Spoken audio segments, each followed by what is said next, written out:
Magandang araw, ako po si Sir Ariel, ang ALS lover ng EdTech Unit. Narito po ako para sa isang napakagandang balita at upang magpaalala na ang kinabukasan ay mas gaganda at uunlad kung ang lahat ay patuloy na mag-aaral. Sa edukasyon sa ating bansa, tiyak na walang maiiwanan sa pag-abot ng mga pangarap. Kaya naman ang Department of Education ICT's Educational Technology Unit at Alternative Learning System Task Force ay nagtutulungan sa pagkakaroon ng ALS Tech Empowerment Program upang maihatid ang excellent quality education sa ating mga ALS learner and teachers. To easily deliver the lessons from the modules and other references, we will provide tablet PC as part of the DepEd computerization program to all ALS teachers and orientation on the use of these packages. To deepen the pedagogical use of information and communications and technology in delivering instructions, there are training workshops on the use and curation of open educational resources or OER, Google and Microsoft productivity tools, creation of video lessons using PowerPoint presentations and KineMaster, and on ebook or e-magazine development. To create an avenue for remedial lessons that is open to all learners, teachers, and parents, we will have the ETULay free online tutorial and mobile ETULay, where we will visit remote schools to feature the best practices of our ALS teachers and learners. Sa mga out-of-school youth and adult, laging tatandaan na may pag-asa upang makapagpatuloy sa pag-aaral. May ALS para sa inyo. Ang edukasyon ay para sa lahat. Para sa bata, para sa bayan, para sa guro. Sulong Edukalidad.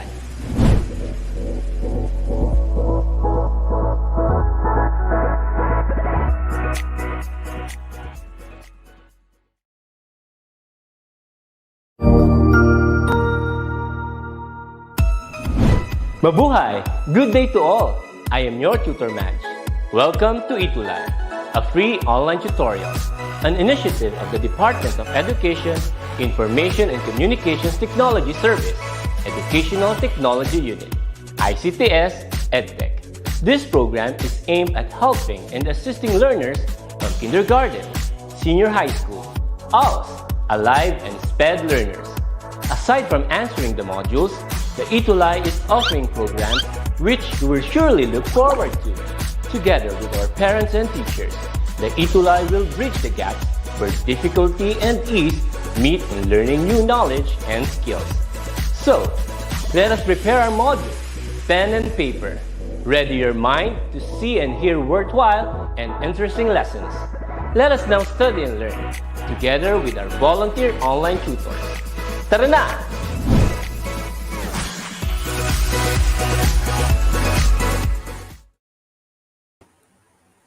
So ayan, good afternoon sa inyong lahat sa ating mga online learners na umaantabay sa ating ETULay online tutorial ngayong hapon.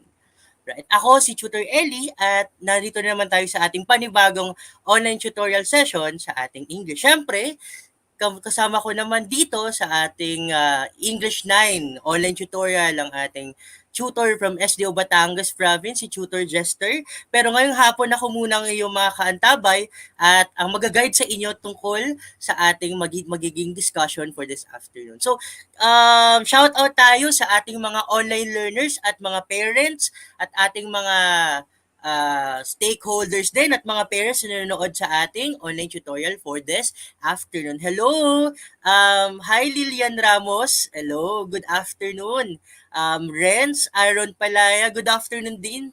Edgar, Justa Pilio, Janela, John Mark, Kayla, good afternoon sa inyong lahat sa ating mga online learners. And yan, before ako mag-start, gusto ko munang batiin ng I just would like to greet our SDS, Schools Division Superintendent from SDO Camarines Sur, ang Regional Office ng DepEd Bicol at of course, ang ating DepEd Online, ang EdTech Unit at ang DepEd Central Office. Good afternoon sa inyong lahat at we will have another captivating learning session for this afternoon. Okay, so sana natatandaan nyo, no, for the last session, we were able to have our week one topic, which is about modal verbs for expressing obligation. So, sana natatandaan nyo pa what these modal verbs for expressing obligation are, 'di ba? So, if you could still remember, we had an assignment. Sana you were able still to remember what was assignment is. And for this afternoon, we will have another session which is about our week two is about modal verbs for asking permission. So we're done already with obligation. Now for this week, we will be delving into another kind of modal verbs, which is about what are these words we use for asking permission. All right, sige. Now, for this module, for this discussion, for our online tutorial, our module reference will be coming from DepEd Region 5 Bicol. So, kaway-kaway naman dyan sa ating mga online learners sa Region 5 Bicol at sa ating mga learners din sa iba't ibang panig ng bansa. Yon. So, good afternoon. Maraming nanonood ngayon sa ating ETULay session. Janica Garcia from Gutad National High School, Janela Sofia, Micaela Reyes from Gutad, also Lachelle Faeldogres, siguro mga classmates. So hello sa inyo lahat. Sahara Desert from Lambayong National High School, from SDO. Yan. Sige, sige, sige. Okay. Now, this is our topic for English 9, Quarter 1, Week 2. Modal verbs expressing formation. So, we try to recall our previous lesson. We have an introductory lesson about what are modals. And modals are actually verbs that give additional information about the verb that follows it. And we have discussed that we have three types. I mean, there are many, many types, but we will focus on three types of modals, which are the modals expressing obligation, and the modals expressing permission, which is our topic for today, and of course, for the next week, the modals expressing prohibition. Okay? And we have just studied about, these are the words or the modals that we use for expressing obligation from last week. We have must, we have to, we have should, and we have ought to. So there are four, ha? You have to always remember that. And for assignment, this is our additional activity from last meeting. Okay. Angelica Gabriel from Lalo National High School submitted to me, syempre gumawa siya ng assignment, and she submitted to me her outputs about she was able to write sentences, okay, from our assignment last week. Sabi niya, last year was a rough year for all of us, for we had to. So gumamit siya ng modals of obligation, such as had to adjust to this new normal. Tama naman. We had a lot of problems, especially in school, blended learning. I must say it was hard. And but this year I want to do better and have better achievements. I have two important goals that I must achieve. So yun, from our last assignment, what we had to do was we had to create our plans for this academic year, and we have to use models of obligation. I ought to improve myself, my skills. The other one is to help my classmates. So, tama naman yun. Thank you. In order to achieve these goals, I have to study well, have to. I ought to manage my time too, so that I could share my knowledge to my classmates. I believe that teaching them will benefit me because it will help understand my lessons more. It's like hitting two birds with one stone. That's correct. Okay? While working and achieving my goals, I should have enough rest. All of us should. How can we do our best if we're sleepy and tired? Tama naman. So, resting is a must for all of us. Of course, my dear children, my dear learners, we should not always focus on study, but also we should always focus also on our mental health, and we have to rest. We have to spend some time for ourselves also. Okay, don't forget that. In this time of pandemic, we must help each other to achieve our goals together. Treat people with kindness, everybody. Yon. Thank you, Angelica Gabriel. So, tama naman yung sabi niya, no? We have to treat people with kindness. Okay. Thank you, Angelica Gabriel, for this output, wonderful output of yours. So, abangan nyo yung activities natin, yung assignment natin later this session, ha? And for the next week to come, we will try to show your outputs here in our DepEd ETULay English 9 tutorial. Okay? Now for this quarter 1, week 2, these are our goals. So, Tutor Ellie, ano nga ba yung mga goals natin for this afternoon? First one is we have to identify the modals of permission in sentences. So, keep out for our activity for that objective. The second one is Tutor Ellie, we have to use modals of permission in expressing meaningful utterances. That's right. And the last one is write a paragraph using modals of permission. All right. So these are the three objectives that we have, to think over, and that these are the things that we have to accomplish at the end of the session. Okay. So abangan ko yung mga answers nyo sa ating comment box ha.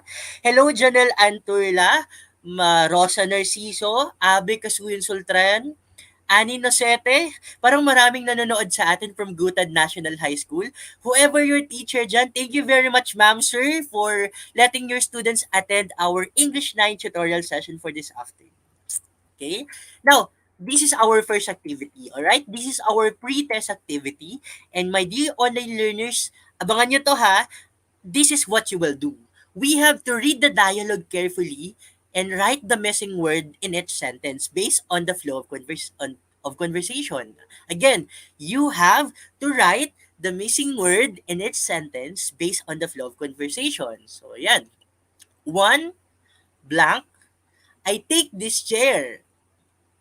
Yes, you can. Ano kaya yung word na yon for number 1? Sige, let's try to wait for some couple of answers here. O Tracy Solamo, Maria Nicole Andabu, what do you think is the answer for this? Okay. May I take this chair? Yes, you can. Can I take this chair? Yes, you can. Sige, we'll see. Ano kayong sagot dito? Okay. Later, the answers will be flash. For now, let's try to get some answers from the comment box. Sabi again, ni Angelica Gabriel, hello Angelica, can daw. Can is the answer. Can I take this chair? Yes, you can. Okay. Let's see. How about number 2? Can my friend stay for dinner tonight? No, he blank. What do you think is the answer? Can my friend stay for dinner tonight? No, he blank. Okay? Rejected. Okay? The intention is the old man rejected the request, the permission, the request of the boy. Okay? Sabi nila, no, he can't. Sige. Sabi ni Venice, ni Darlene, ni Michaela, ni FG, ni Jamie, it's can't. Okay? Let's see. Mamaya. Okay? Number 3, blank. She take the exam next month and not next week. I'm afraid she can. What do you think is the answer for that? Blank, she take the exam next month and not next week. I'm afraid she can. What do you think is the answer? Okay. What do you think is the answer for that? Okay, we'll see. We'll see. Okay. Tracy said it's can. Can she take the exam next month? We'll see. All right. Number 4. May I leave the room now? And the man said, sure, you blank. What do you think is the answer? May I leave the room now? Sure, you blank. Okay, let's see. Now for number 5, blank, I bring my phone to class. That's a question mark pala. Blank, I bring my phone to class. And the man says, sorry, you may not. Again, blank, I bring my phone to class. And the man said, sorry, you may not. It's rejection. What do you think is the missing word in the sentences for number 5? Okay. Some of you answered for number 5, may. Okay. Some answered can. Okay. Edgar Casimiro said, number 5, Tutor Ellie, it's can. Can I bring my phone to class? We'll see later the answer. So for now, this is our pre-test activity. We'll try to answer that later after our session. Alright?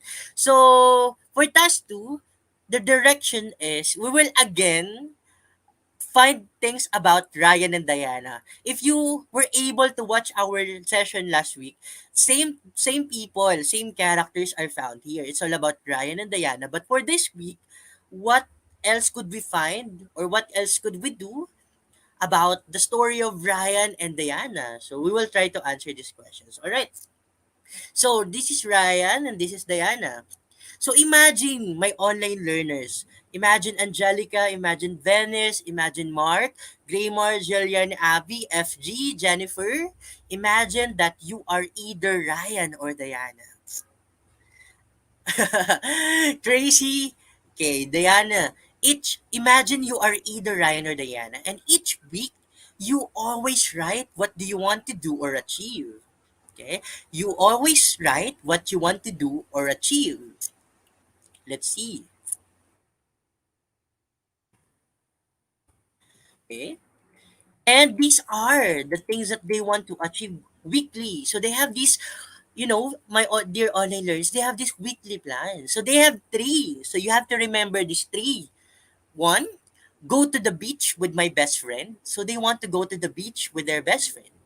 Two, they want to borrow their mama's computer to watch the ETULay English line session. Number three, they want to tell Papa to buy them a new bike. So that's it. So these are the weekly plans of Ryan and Diana. What do you think about these weekly plans? Do you have the same weekly plans? Do you also do this? Now, question is, so these are the parents of Ryan and Diana. Okay.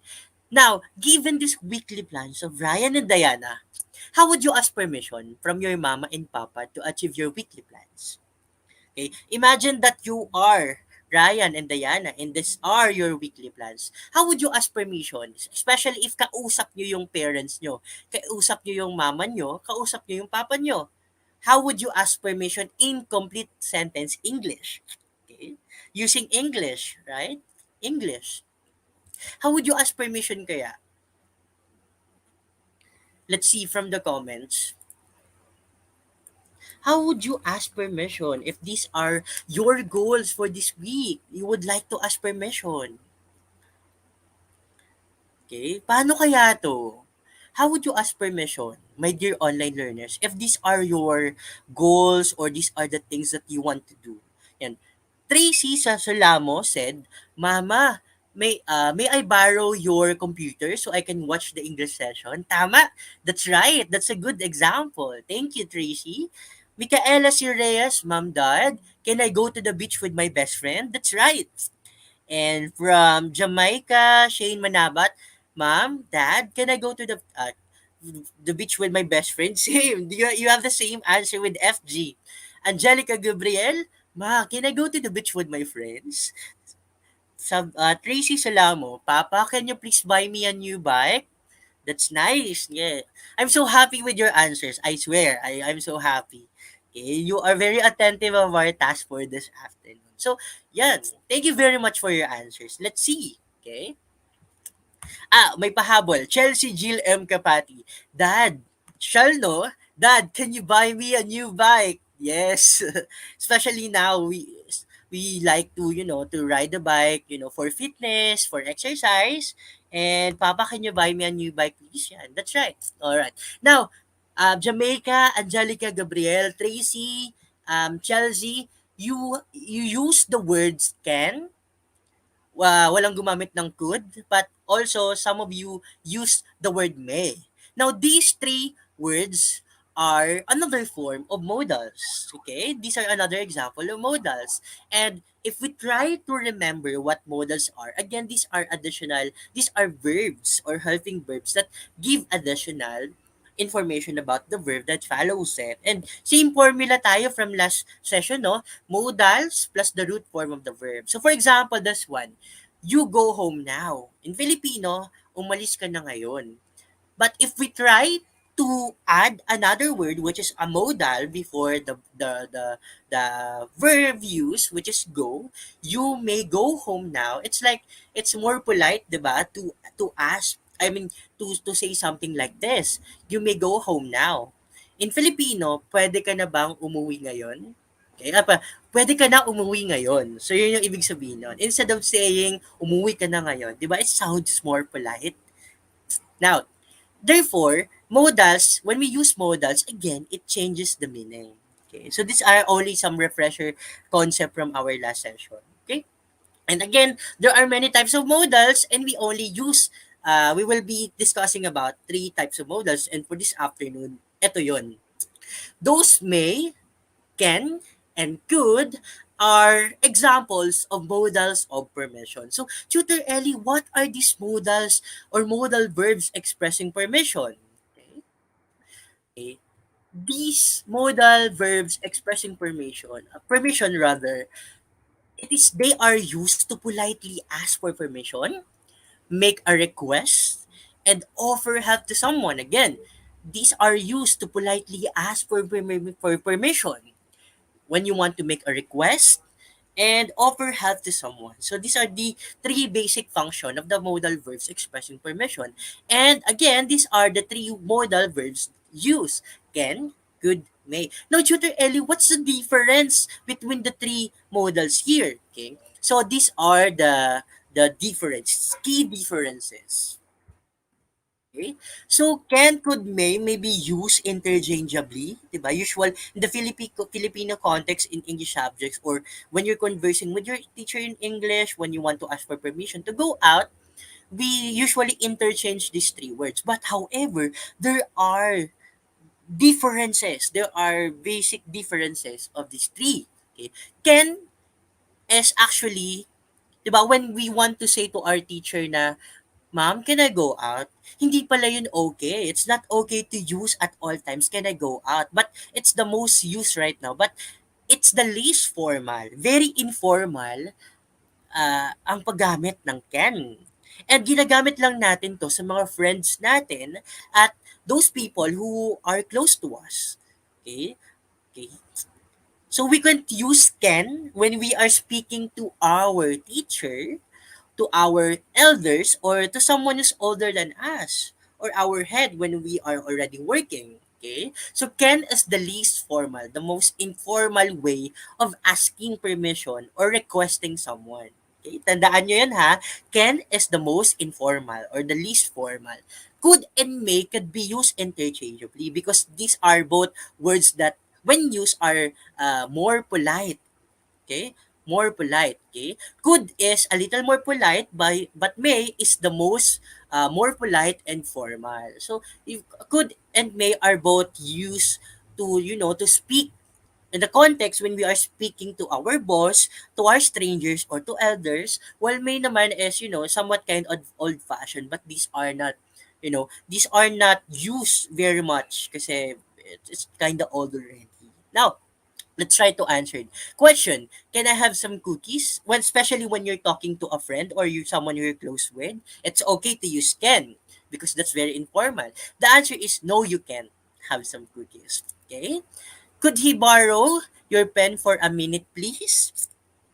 Could you have borrow? Probably he was, someone, that person is talking to, a boss, a stranger, or, someone who's older than him or her. Okay?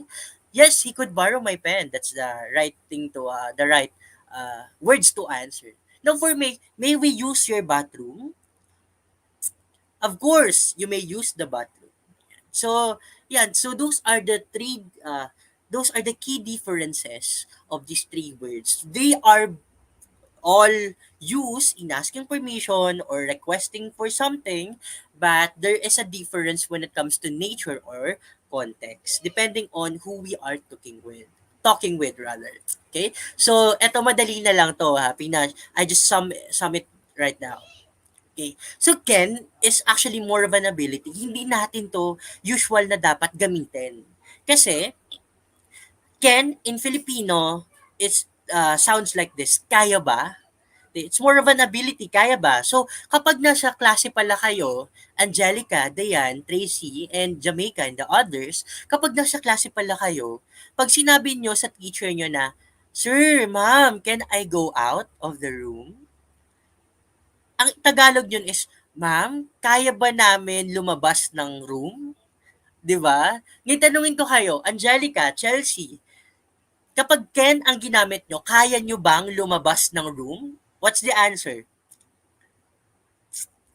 My dear online learners, what do you think is the answer? Kapag tinanong ko kayo, when I ask you this question, kaya nyo bang lumabas ng room? Imagine we are having a face-to-face classes. Kaya nyo bang lumabas ng room? Can you go out of the room? What do you think is the answer? Let's see. Oh, kaya. Kayang-kaya. Opo, yes. However, yes, you can because you have 2 feet. Yun yung sagot ng teacher niya. Tutor Ellie, can I go out of the room? Ang sagot naman ni Tutor Ellie, syempre, yes, kaya mo dahil may dalawa kang paa. You know, can is used for an ability. Okay? So, kaya mong lumabas dahil may paa ka. Okay? So, hindi pala maayos. Can is not used in this context. Okay? It's more of an ability. You're not really asking for permission. You're just asking if kaya mo na gawin tong bagay na to. So, see the difference, no? Pero kapag ginamit natin could is more polite. The Filipino translation for this is pwede ba? Okay. Tutor Ellie, pwede ba akong lumabas ng room? Ng kwarto? Sagot ni Tutor Ellie, yes you could. Pwede ka na mag-CR or pwede ka na pumunta ng kantin. 'Di ba? Ganon. Ganon. So, imagine ang the difference. Pag Ken, Shooter Ellie, can I go out of the room? Hindi pwede, kaya mong lumabas pero hindi kita papahintulutan na lumabas. See? Tama. Angelica, do you got it? Thank you. Na. Could I go out of the room? Yes, you could. Now, pag may naman, it's most polite. In Filipino, may po. Pwede po ba? Kasi, di ba in Filipino, in the Philippines, we usually use the word po or opo. It's more polite kasi. So, may I go out of the room? Pwede po ba ako, Tutor Ellie, lumabas ng kwarto? So, it's most polite. 'Di ba? It's the most polite way of asking permission, of requesting something. Sure, take your time, 'di ba? It's mas respectable, mas okay siya. Okay? So yun lang naman yung difference ng tatlo. Yes, yes you may. Yeah, tama si Tracy. Okay? So yan. At ito yung mga forms ng can, ng could at may. So if I told you to identify the modals in the sentences, alam niyo na kung ano yung mga itsura or spelling ng modals. Ang can, pwedeng maging cannot, or can. Pare-pareho lang to ha. Could not, couldn't. May not. Okay? Yung may mga contractions like yung word na can't and couldn't, these are only used during informal conversation. And for academic writing, hindi tayo nagsusulat ng can't at couldn't. Dapat ito ay cannot at could not. Dapat complete words at spelled ang words natin. Example, same question tayo. Okay? Malinaw ba? Is it clear? Alright. So medyo, yan, we're having some problems. Is it clear? Ooh, Ma'am Hustapilo, I'm a grade 3. Thank you, ma'am. Thank you for um, being with me. A teacher in grade 3. Thank you, ma'am. All right. Yeah, crystal clear. Napakalinaw naman no ng Ken, good at may. All right. So, yan. Task number 4 tayo. Find that modal. Hanapin nyo yung modal sa sentence ha. Dapat mabilis. You should answer in the comment box fast. Ewan ko, nabubulol ako. Anyway, number 1, can I go to Chona's house after dinner? Sagot! Sagot agad, my dear online learners. Can I go to Chona's house after dinner? What's the answer? What is the modal here? The answer is can. Tama. Tama, Miko Castro. Thank you. Next one. I cannot let you use my phone for you to call your mother. I cannot let you use my phone for you to call your mother. The answer is, what's the modal in number 2? What's the modal for number 2? The answer is cannot or yes, cannot. Okay. Thank you. Thank you, Rian. Number 3. The meeting is over. You may go. What is the answer? The answer is May. Nasagot ka na. Number 4, could we borrow your bag for the trip tomorrow? Could we borrow your bag for the trip tomorrow? The answer is good. Thank you. Galing-galing naman. Number 5, I am sorry to say this but you could not go to the party because it's pandemic. I am sorry to say this but you could not go to the party because it's pandemic. What do you think is the model here? Okay, let's. Okay, the answer is Jamaica is correct. Darl, Jamaica is correct. Rian is correct. It should be could not. Lumen, thank you. Congratulations. Tama. Excellent. Edita, Estrelita, the answer is could not. Okay? Diba? These are the other forms of could. So, lagi niyong sasali yung not. Okay? Now, okay? Excellent. Okay? Ang galing-galing naman ng mga learners natin for this afternoon. Now, another activity tayo ngayon. Direction is using the appropriate modal, write a sentence on how you are going to give permission based on the given situation. Paano kayo magbibigay ng permission? Halimbawa, tinanong kayo ng ganito. Your friend needs to call her mother for an emergency but she runs out of load. Anong sasagutin nyo doon? What would be your answer using modal of expressing permission? Modals expressing permission. Okay. Your friend needs to call her mother for an emergency but she runs out of load. Okay.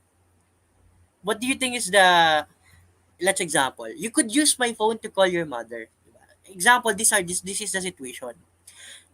And your answer could be, eto pwede mo na gamitin tong phone ko para gamitin na mo pantawag kay mama mo or kay nanay mo. Yun. So, I'll be giving a situation and you are going to give permission to the based on the situation. Okay, malinaw ba? You could use my phone to call your mother. Okay? Next tayo. Alright, number 1, your brother needs permission to use your laptop. Your brother, paano nyo kaya to sasabihin sa brother nyo kapag if your brother asks you if he could borrow your laptop? How would you say this? How would you permit your brother if he wanted to borrow your laptop? Okay, okay kuya, you could use my laptop. 'Di ba? Ganun lang naman kadali. It's so easy. Okay kuya, you could use my laptop. Alright, here you can use my phone. Sabi ni Venice Tula Manyoza, yeah, here you could use my phone. Tracy Solamo said, you can use my laptop, bro. Diba? Is that how you call your kuya or your brother? Ako kasi kuya talaga. Okay, you can use my phone to call. Yeah. Yes, you could use my laptop. Bro, could I borrow your laptop? Next. Number 2, nawala na yung number 3. Okay, next. You are the teacher and you need to formally dismiss your call in Google Meet. Okay, so imagine you are the teacher and you need to formally dismiss uh, your students in Google Meet. Imagine you are the teacher. All right, class, you may now leave the meeting. How about you, students, my dear learners? How would you dismiss your class if you are the teacher? I will wait for your answer. Okay. Sige. You are the teacher and you need to formally dismiss your call in Google Meet. Goodbye, class. You may now go. Have an awesome rest of the day. Thank you, Clark Marvin Adolor. That's right. Magkaalas Reyes said, all right, class. You may now leave the meeting. All right. You got it. Next. An old woman need to cross the road. She needs help. Okay. A probable one possible answer could be, hello, I could or may help you cross the road, diba? Especially if you encountered some old man or woman crossing the road, try to give them try to help them, okay, try to help them cross the road, okay? Next one, it's your first time to ride a roller coaster. Your father gave you a ticket and asked if you want to. So how would you respond to the situation? My dear English 9 learners, How would you respond to this to this situation?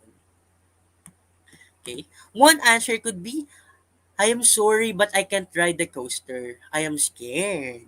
So that's one possible answer. When it comes to this activity, there are many possible answers naman. So that's right. Okay? Okay. Now, for our next activity called Help, Help, Help, using the appropriate modal, write a sentence on how you are going to ask permission. Dito naman, you are going to ask permission to offer help based on the given situation. Your mother is too busy preparing dinner. She probably needs help. How would you ask permission from to your mother? This is an example. I'll give you an example. Could or may I help you prepare dinner, mom? Diba? If you want to help your mother or your father, could I help you prepare dinner, mom? Special, we use could or may because it's more polite, diba? Instead of saying can, because can is an ability. It shows or the your intention is if the question is if you could do this or you can do that action. Could or may is used to must most formally used in asking for permission. So, could I help you prepare dinner, mom? May I help you, mama? Graymar said, may I help you, mama? Micaela said, mom, may I help you to prepare our dinner? Diba? It sounds so respectful, right? Darlene said, no, Clark Malvin Nadalor. Medyo Miss Minchin vibe po. Okay. Oh. Can I help you, mom? Can is not actually used here because you're talking to your mom, so it's more polite to use could or may. Okay, next one. Okay, this is number one.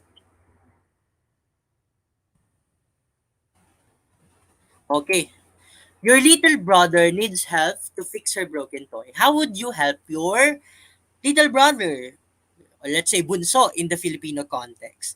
How would you offer your help to your little brother who needs help to fix her his broken toy? I'm sorry. Your little brother needs help to fix his broken toy. How would you help your little brother to fix his broken toy? Could I fix it for you, Bunso? Ay, napakabait naman ni Jamaica Shane Manabat. Could I fix it for you, Bunso? Buti hindi mo binubuli yung bunso mo. Napakabait naman. Could I fix it for you, Bunso? Tama. Tama. Okay. Can I fix your toy? Na nakalagay dito. Can I fix your toy? Alright. Next, you see your teacher carrying a lot of stuff and you want to politely, ayan, the word is politely, offer assistance. You want to help your teacher politely. What do you think is the proper modals expressing permission or the proper modal that we should use? You want to politely offer assistance. Okay, sabi niya Jamaica, she is the bunso daw, the youngest member of the family. Okay, how about number two? You see your teacher carrying a lot of stuff and you want to politely offer assistance. May I help you, mom? I can bring it for you. Now, how nice, Jamaica. Mom, sir, may I assist you to carry your stuff? That could be one answer. All right. Angelica, may I help you carry those? May I help you to carry those stuff, mom? Could I help you, mom? That could be a good answer too. Okay. The last one, you want to politely approach a stranger who seems to be looking for something in your place. May hinahanap siya. So how would you offer your help to, a stranger politely? How would you help this stranger who is having a hard time looking for something in your place? Okay. An answer could be, may I help you for what you're looking for? Diba? Napakabait and very polite. May I help you? Yeah, as easy as. Tama naman. Clark, Malvin Adolor, and Tracy Solamo. that could be an answer. Hi, may I help you? Special stranger. Darlene May Kilon, excuse me po, may I help you? Pwede naman in the Filipino context that's polite still. Excuse me po, may I help you? Okay. Hello po, are you looking for something? Could I help you? Ano talaga no, Filipinos and Filipinas are very fond of using po. In general kasi Filipinos are very polite. We use po at opo at all times. Kahit na English, we tend to speak in, English and Tagalog. We mixed it all together. Yun. That's right. Sir, may I help you? May I help you looking for something? That's right. Yan. So, alam ko naman, this is very easy for you. So, for all of you, you made an excellent job. Okay? You were able to answer our activities quite well. You are excellent. And, yun. Now, for this last activity of us, very clear naman, no? You were not able to submit your answer sheets in English 9 to your teacher. Especially right now, it's pandemic, and sometimes it's really hard to go to your school or to fetch your module or to give your answer sheets, especially your parents are the one who go to your classrooms or to your teachers. But this time, in this situation, you were not able to submit your answer sheets in English 9. Compose a chat to your teacher asking him or her to give you another chance. And you have to follow this format. Greeting plus request plus reason. Okay. Hello, Prince Ivan Sagawinet from Etchage West District, Doña Magdalena H. Gafford High School. Okay. Ivan B. Sagawin 9 Scorpio. Hello. Yan. Marami para sa ating nakikinig pa rin after this point of time. Yan. Thank you very much sa pagtutok pa rin at this point of time. I really, really appreciate it. At sabay-sabay tayong natututo right now. Okay? Okay, you were not, eto yung gagawin, you have to compose a chat ha. My dear learners, compose a chat. Na you have to ask your teacher if pwede pa bang mag-submit ng answer sheet kahit late na. Okay? So, imagine nyo, I am your teacher, Tutor Ellie, I'm your teacher in English 9.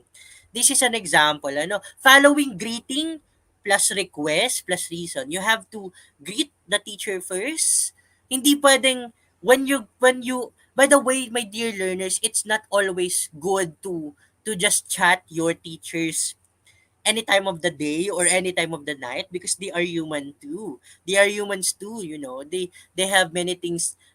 They are doing a lot of things also for themselves, for their family. So it's not always good to chat them at all times. But when it comes to this, when you specially chat to your teacher, you should always greet them hello, hi, and so on. All right? You have to be more polite. Example is this one. Hi, Tutor Ellie. I am very sorry that Mama was not able to submit my answer sheets to you. We didn't have money for the fare. And may I still submit this by Monday? Thank you very much and stay safe always. So that's how you answer. That's you how that's how you chat your teachers or whoever you are speaking with uh, in messenger or in chat. You have to be more polite. Sige nga, it's your turn to at least create 3 sentences siguro on how you will chat your teacher if you want to submit your late outputs in English 9. Sian Sheng, good day ma'am. Could I ask for another chance to submit my answer sheets in English 9? I feel sorry for submitting it late due to emergency at home. Yep. Hashtag Tutor Bay. Yan. Tutor Ellie. That's my nickname. Tutor Bay. I am Tutor Bay. Okay. Greetings, ma'am. Could you give me 3 day extension to finish and submit my answer sheet? That's the answer is from Angelica. I couldn't submit my answer sheets uh, on time for I was helping my sister answer their modules. How nice of you, Angelica, for helping your sister in doing her modules. Clark Marvin Adolor. Good morning, Tutor Ellie Belyesa. I hope this chat finds you well. Yeah, I found it well. I sincerely apologize for not being able to submit my module on time. My mother had COVID and I had to take her over. How? Is it true that your mother had COVID? How I wish no. It's not true. It's only an example, right, Clark? It's only an example. But class, there are a lot of people and parents and students who are having COVID right now. So, as teachers, we are more patient. We are clearly considering if sometimes you could not submit your modules or your answer sheets on time, even online, because we have a lot of problems, especially now in this pandemic. And thank you very much for your responses. Yeah, charot lang po. Clark Marvin, still thank you. Angelica, Tracy, thank you. As what I've said, teachers are very patient, more patient. And if you students are having a hard time when it comes to submitting your outputs, we are very much still considering this. And may we always be kind and patient to our we are always being kind and patient. Okay? You have to be always kind and patient kasi we never know what other people are having right now. Okay? Life's hard right now. These are one of the toughest times we had. Okay? And yun. So for the free test activity, what's the answer for this one? Blank, I take this share. What the answer? What's the answer? The answer is can. Yes, you can. Okay? Number two, can my friend stay for dinner tonight? No, he. The answer is Shan Sheng. Gio, what's the answer? The answer is no, he cannot. No, that's actually cannot. Cannot. Okay? My mistake, may apologize. Okay? Number three, blank, she take the exam next month and not next week. Yeah, tama Marcus, it's can. I'm afraid she can. The answer is can. Can she take the exam next month? Okay, number four, may I leave the room now? Sure. What's number four, my dear learners? The number four is you may. That's right. That's right. Now, for number five, blank, I bring my phone to class. What do you think is the answer? Sorry, you may not. The answer is may. All right. So yan, we're able to finish our session for this afternoon. You were able to answer our pre-test activity right. Tama kayo, and you were so engaged and very enthusiastic in answering some of our activities. And yun, again, you are all, as always, sabi ni Tutor Bay, you are always excellent. Okay? So, in wrapping up, so these are the modal verbs in expressing permission. We have can, could, and may. And again, there are three. These are used to politely ask for permission, make a request, and offer help to someone. Again, can is barely used. Can is rarely used. Okay, because this is an ability. So as much as possible, my dear students, my dear learners, always use could or may, because these are the more polite versions of modal verbs for expressing permission. Okay? And to sum up, we use different modals depending on our intention. When we want to ask for permission very politely, we use other modals. And number two, modal verbs expressing permission are used depending on the context. So we use can, could, and may depending on who we are talking with. Depende sa kausap natin. Kung friend ba yan, close yan. Kung friend naman yan, very informal, use can. Pero pag formal, teachers, elders, boss, stranger, we use could or may. And modals when used provide different meanings. Same with the other kind of modals. Okay? So, were we able to check on these objectives of these goals for this afternoon? Were we able to identify the models of permission in sentences? Nagawa ba natin to yung number one, identify models of permission in sentences? Siyempre, tama, nagawa natin to. Check. Okay? Check na check yan kay Tutor Bay. How about use modals of permission? Were you able to answer on the comment box on different sentences while using modals of permission?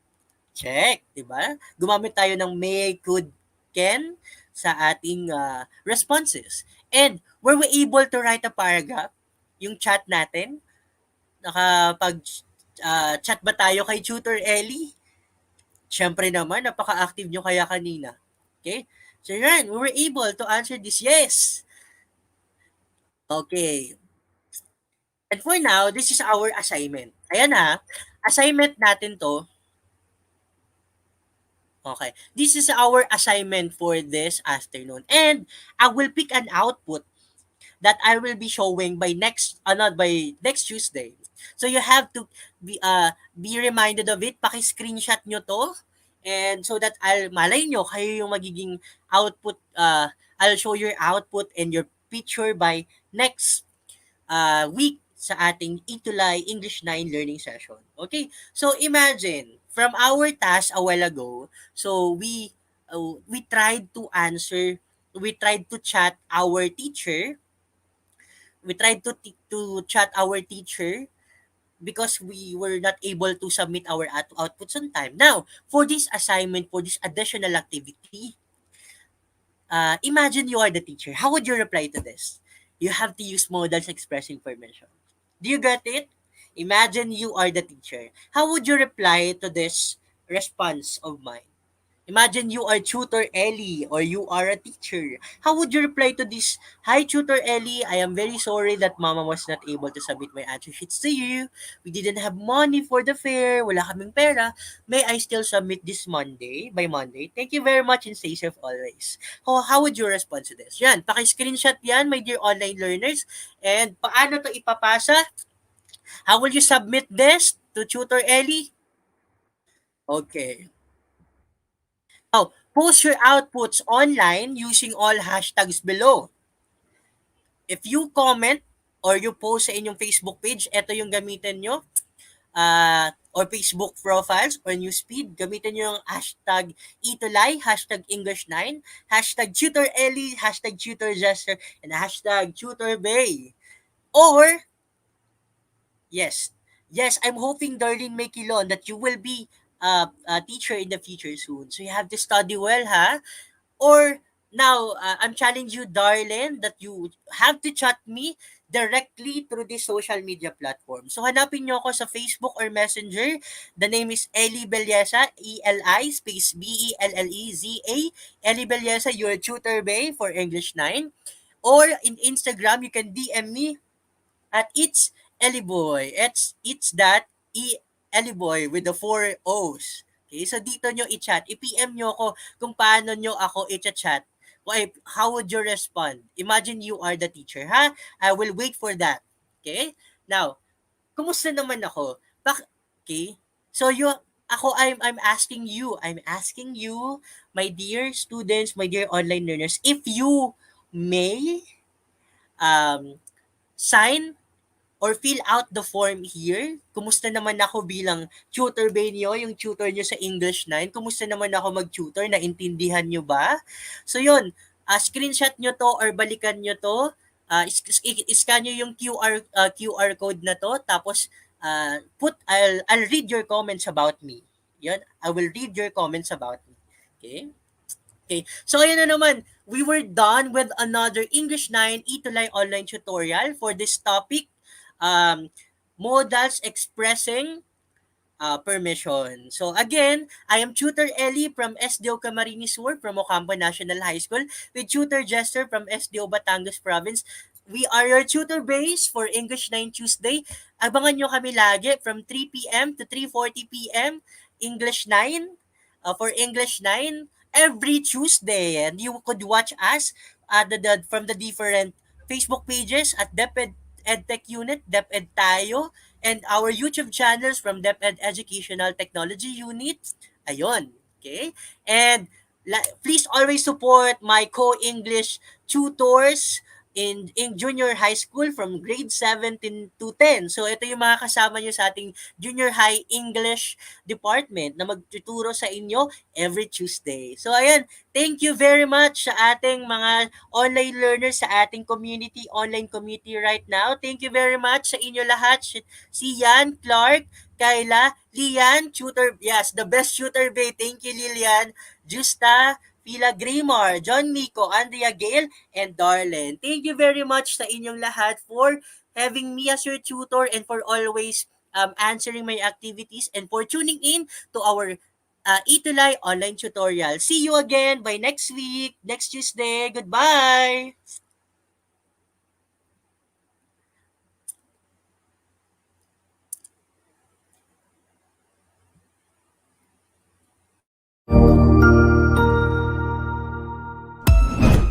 Ang husay naman!